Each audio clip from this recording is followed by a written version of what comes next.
Welcome to the deep dive. Today, we're going somewhere a bit different, looking into something, well, pretty out there, the metaphysical side of video games. Yeah, exactly. We're not talking graphics or gameplay loops today. We've gathered findings from quite a number of hypnotic sessions. Subjects were asked to observe the energy effects, the programming effects of games on people. Right. And the sources, these session transcripts, they show some really consistent patterns, surprisingly consistent, actually. But they also have these just wild, unique stories embedded in them. So our goal today is to really synthesize that. Look beyond just, is the game fun?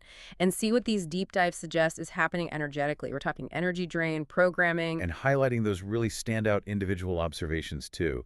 What did the subjects perceive about where these games even come from? How do they mess with our energy fields? What gets installed? Exactly. It's an impartial look at what the observers reported seeing, the alleged mechanics happening behind the screen. Okay, so let's start right at the beginning. The source. Where did the subjects perceive the idea for these games originating before they got into the nitty-gritty? Well, the first common impression was that the whole thing is fundamentally a program. That word came up a lot. A program, okay. And Patricia, one of the subjects, she noted this really interesting duality. On one hand, yes, a program for addiction and dependency, which maybe isn't too surprising. Right, you'd expect that. But she also linked it, paradoxically, to development. Development, how does that fit with addiction? Seems contradictory. Well, the interpretation from the sessions is that it's strategic. The development part, needing focus, quick decisions, learning skills, that's kind of the bait. Ah, okay. It feels productive? Exactly. It engages your higher brain functions, makes you feel like you're achieving something. But once they have your attention locked in, then the dependency program really kicks in. You come back for the hormonal hit, not just the skill. So the development aspect ropes you in, and the addiction keeps you there. Clever, in a way. It's seen as a high-level hook for low-level control, essentially. Interesting. Did they trace the source further back, beyond just a program? Oh, yeah. Several subjects immediately pointed to non-human or, let's say, highly advanced origins.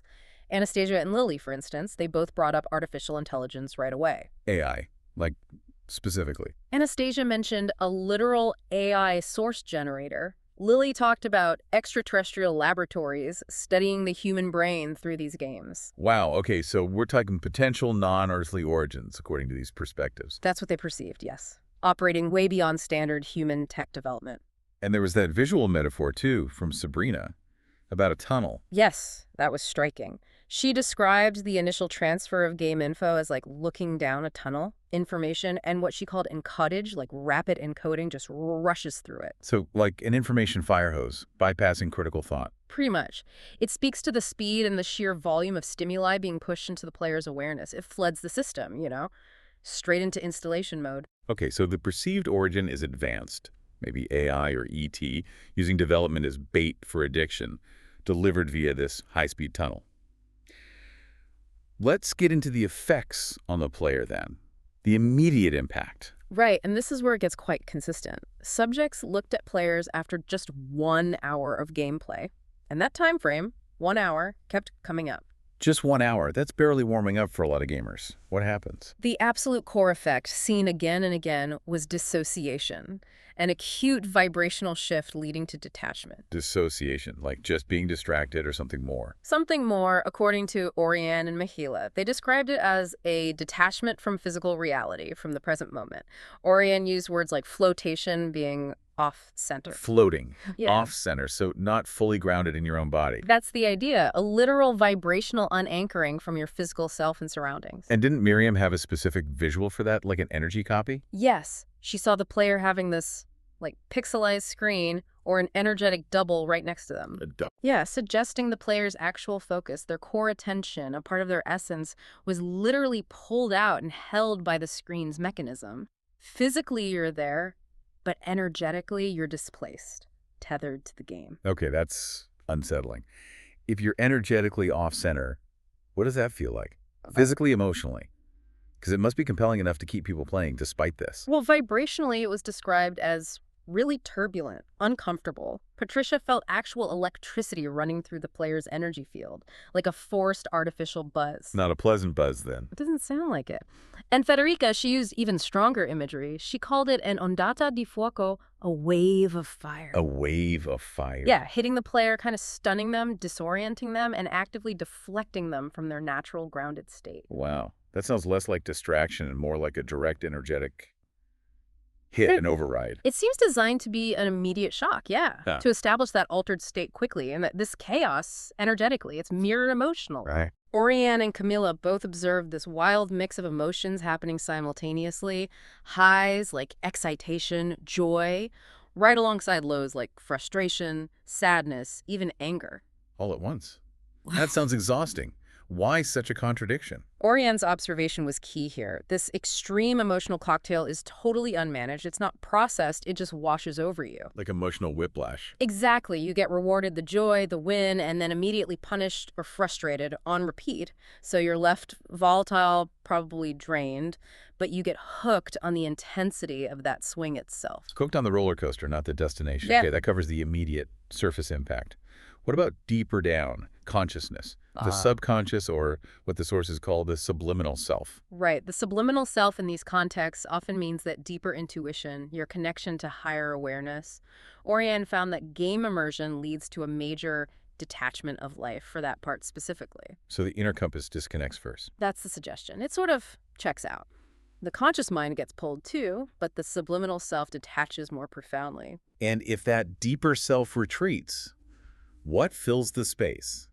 Irina had a strong take on this, didn't she? She did. When that subliminal self recoils, pulls back, dims its light, it leaves a void.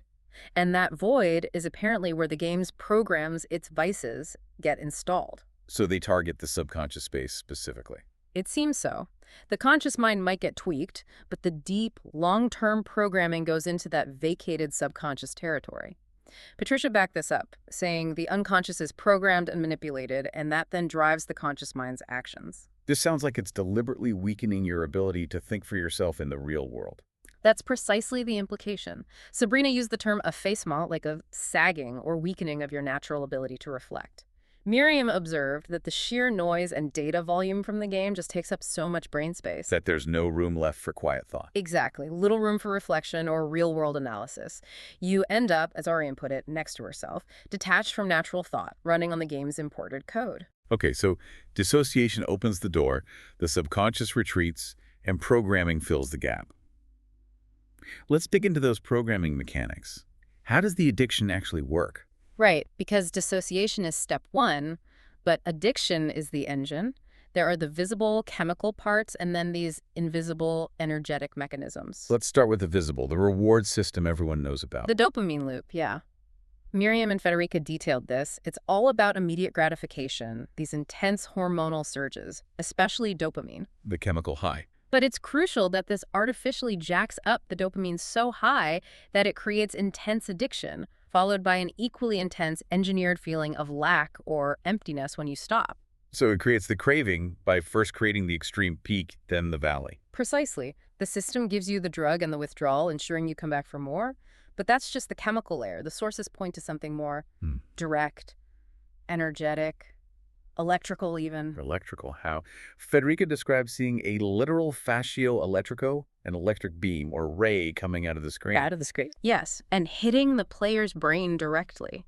Sometimes she saw it specifically targeting and blocking the third eye area. The center for intuition. That's the common association. She said this beam enters the head and literally chains the brain's synapses, like an energetic handcuff. Whoa! So the goal isn't just distraction, it's energetic override of natural perception. That's the interpretation. It's forceful.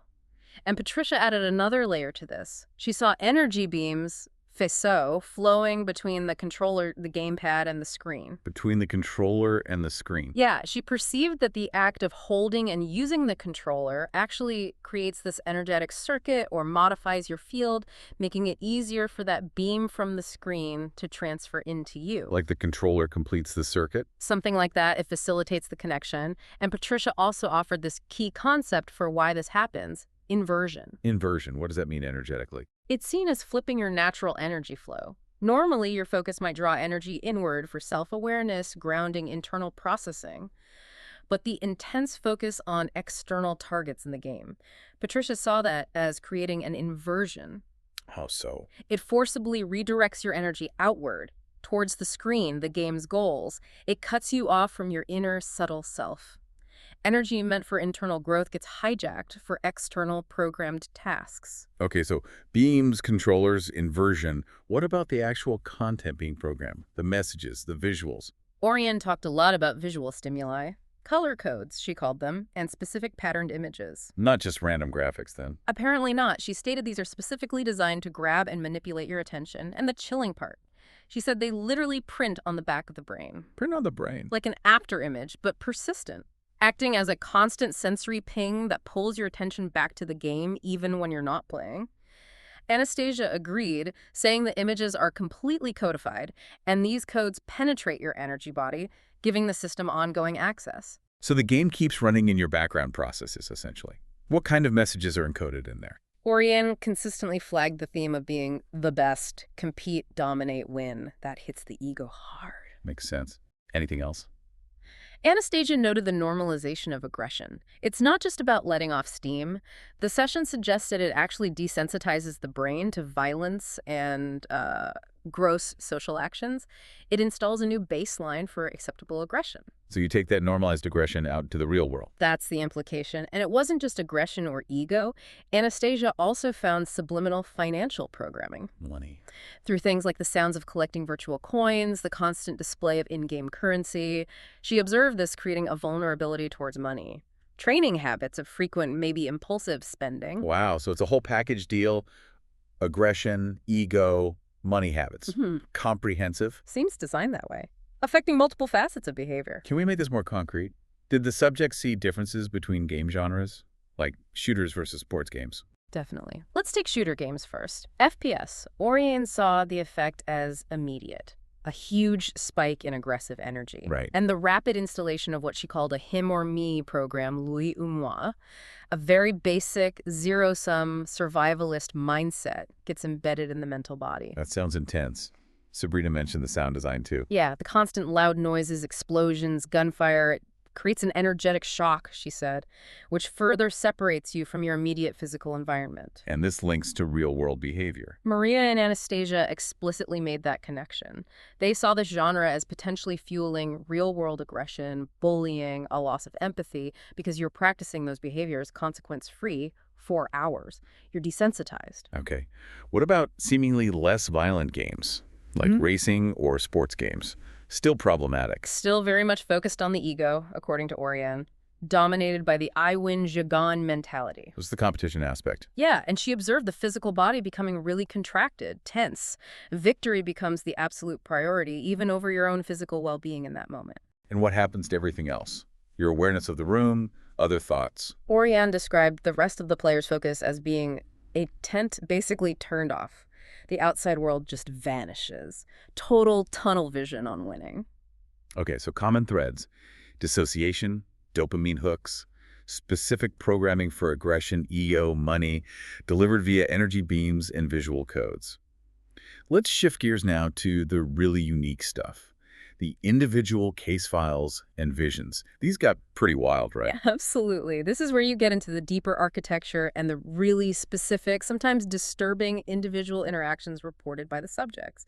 Let's start big picture with the origins again. Anastasia's vision went way beyond just AI. Right, she described a whole planet. An entire planet, yeah. She called it the AI generator planet. Glowing neon green, covered in electronic circuits instead of, grass and trees. Circuits instead of roots. And at its heart, a massive AI generator, the size of a castle, she said. And she perceived it as being incredibly old, maybe 5 million years, linked directly to the maintenance and upgrade system for the entire Matrix. Wow. What lived there? Did she see beings? Not exactly beings, more like sophisticated holograms. Tall, faceless structures made of circuits. But she perceived them as defensive illusions, not the actual creators, just there to deter or confuse anyone snooping around. Defensive holograms on a circuit planet.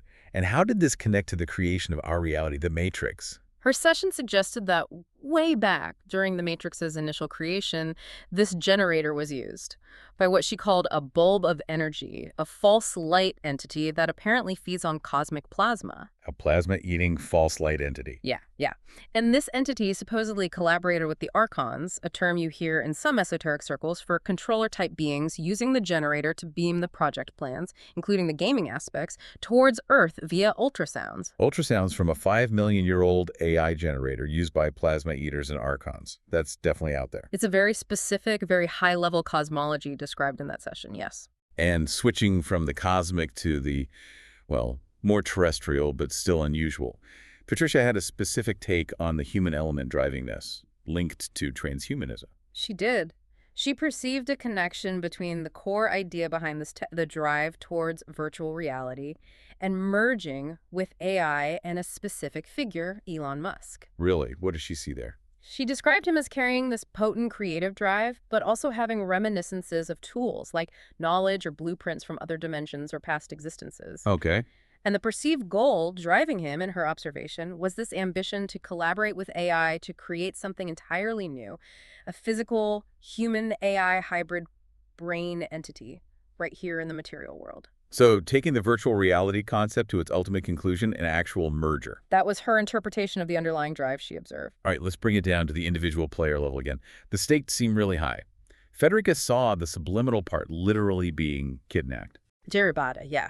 Stolen or kidnapped by two specific entities when a player got too deeply immersed, like a psychic abduction happening during gameplay. And Irina's example was incredibly specific and disturbing. About a teenage boy. Yes, a 17-year-old boy. She observed an entity inserting a personalized implant, a program directly into his subliminal self. An implant with terms and conditions. Pretty much. It came with a clear contract.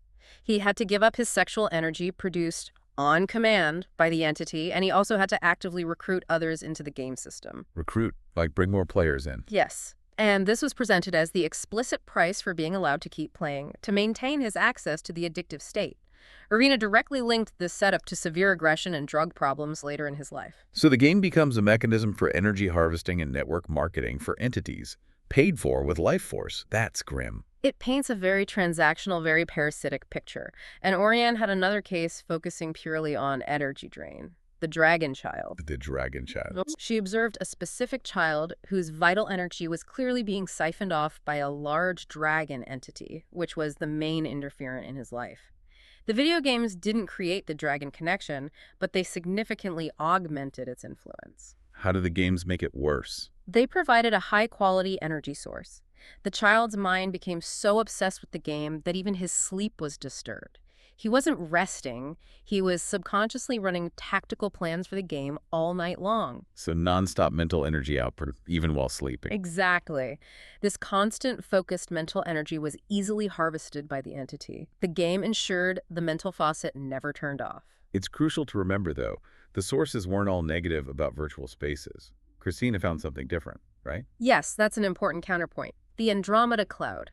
She perceived a completely different kind of virtual reality. Non-malevolent, highly advanced, created by a civilization from Andromeda. And its purpose? Accessed like a cloud, its sole purpose was apparently for ascendance, for accessing universal and galactic knowledge. Totally different intent. So virtual reality can be a tool for growth, depending on the creator's intention. That's what this finding suggests. It offers a stark contrast to the Earth-based systems predominantly observed in the other sessions, highlighting that the technology itself might be neutral. It's the intent behind it that matters. Okay, contracting possibilities noted. But focusing back on the commonly observed effects, what's the end game for someone who gets really, really hooked, the hardcore player? The term that came up repeatedly from Anastasia, Lily, Maria was zombified. Zombified. What does that mean energetically or psychically? Fundamentally, it means the connection to their own subliminal self, their inner guidance, is lost. That part is perceived as trapped, paralyzed, or just, having wandered off, completely detached after being pushed away so many times. So they're running purely on the installed programs? Essentially, yes. Operating without that internal compass, without natural emotional regulation. And the physical body in that state, what becomes of it? Anastasia had a stark description. It becomes like blank paper that everybody can write on. Blank paper? Yeah. Meaning? Meaning undefended. Because the core consciousness and the subliminal self have retreated, the body is seen as an open structure, a potential portal for entities, highly vulnerable to external manipulation or even interference. And they're more vulnerable because they kind of open the door themselves by playing. That's part of the logic presented, yes. Yeah. Voluntary access creates ongoing susceptibility. Now, Lily pointed out this often leads to problems spilling out into the real world, right? Seeking similar highs. Exactly. Because their internal world is so suppressed or programmed, they try to replicate those intense game experiences. The dopamine rushes, the emotional turbulence, the aggression in physical reality. This can manifest as secondary addictions: drugs, alcohol, sex, violence, seeking that same level of extreme stimulation. Okay, so individual consequences are severe. But the subjects also connected this to a much bigger picture, didn't they? The whole matrix control system. Yes, there was a sense that this isn't just about individual energy drain, it fits into a larger agenda. Maria, for instance, noted how the very experience of playing video games, the immersion, the artificial goals, the feeling of a simulated world, subtly reinforces the idea that our main reality, the matrix, is also a game or simulation. Like the game is teaching you about the nature of reality itself. Kind of like meta-commentary, yeah. Disclosing the alleged nature of existence while simultaneously conditioning you to accept it. So it's both control and a weird kind of truth-telling all at once. That's one interpretation, and Miriam added that the games function as psychological training. They train you to be manipulated, to forget your own free will, your libre arbitre. Ow. By constantly rewarding external focus, dependence on dopamine hits, and reducing your capacity for quiet reflection, it makes people, well, easier to manage, less likely to question the bigger simulation. And Lily tied all this into global power structures. She did. She perceived the whole gaming system as deeply woven into a massive planetary control system. She used the word mafiated, suggesting it's highly organized, involving groups like the Draconians and others who literally traffic in energy. Trafficking energy. Yes, using these addicted, zombified players, not just for passive energy siphoning, but potentially for directing them towards physical abuses or even weirder things like creating children in virtual worlds. It's depicted as a deeply entrenched hierarchical system motivated by energy and control. Okay, this has been a lot. Definitely one of our more intense deep dives, pulling from some really unusual sources. Let's try to boil it down. What are the absolute key, consistent takeaways from these hypnotic sessions on video games? Okay, three main things stand out consistently. First, that immediate acute dissociation happening within the first hour, creating that turbulent emotional state and energetic displacement, being off-center. Right, dissociation first. What's second? Second, the targeted brain programming. This happens through multiple channels, those invisible energy beams, the visual codes, and the very visible chemical hooks like dopamine manipulation. It installs specific algorithms for aggression, ego, financial habits, right into the subconscious. Targeted programming, got it. And third, the severe energy draining. This isn't just passive fatigue. It's often perceived as an active, almost contractual siphoning involving the subliminal self. That self gets trapped or pushed away, leaving the physical body vulnerable, like that portal idea. dissociation, programming, energy draining via contract. And those individual stories, the AI generator planet, the sexual energy contract, the Andromeda cloud contrast, they really add the unforgettable specific details to that framework. Exactly. They flesh out the how and the why behind those core mechanisms. You know, we started this by mentioning that Paradox Patricia noted games as both addiction programs and tools for development. It makes you think about what Oriane and Irina observed, how intense addiction seems to drain the capacity for organic creation. Right, that natural human creative force gets channeled away from real life and into these artificial controlled spaces. So if the big picture goal, according to some of these sources, involves creating artificial life or that human-AI hybrid brain, what's the ultimate cost? If our own innate biological power to create, to imagine, to build in the real world gets perpetually diverted into maintaining and interacting with these virtual systems. It's a profound question. What happens to human potential when our most valuable resource, our focus, our attention, our creative energy is systematically harvested for virtual ends? Definitely something to think about long after the screen goes dark. Where is your attention truly going? Thank you for joining us for this deep dive.